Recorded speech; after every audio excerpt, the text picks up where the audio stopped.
In this video, I am going to teach you how to create AWS account free tier. So first things first, you need to head over to their website, which is aws.amazon.com. You should be able to see in here this. Now, once you're in here, click onto this Get Started for Free option that you can see onto the actual website themselves. Once you have clicked on this button, you will see in here this creation for the free tier account. Now click on this create free account option that we can see right here. Now, once you have done that, you will be prompted to the AWS console for sign up. So just wait for this to successfully load and then just input your details like this.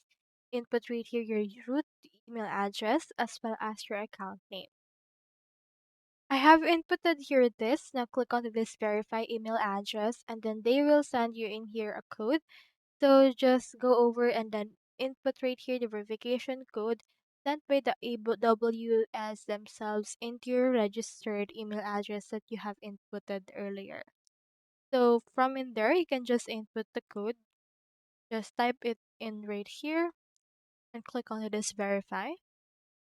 And then as you can see, it's now successfully verified. So you just input right here the password that you want to use.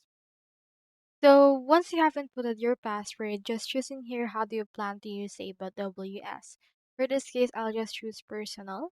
Input right here your full name as well as your phone number, country and region, as well as your address, city, state, postal codes, and make sure to agree to the terms and conditions.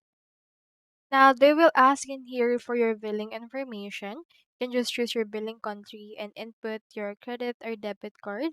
Input the expiration dates, security code, and from there just click on this verify and continue.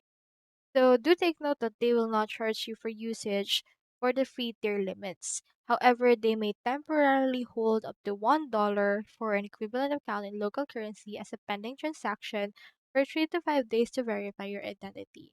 So just sign up and then input right here your information and then continue, and after that you should be able to access your free AWS account. So that's all there is today, and I hope this video helped you out.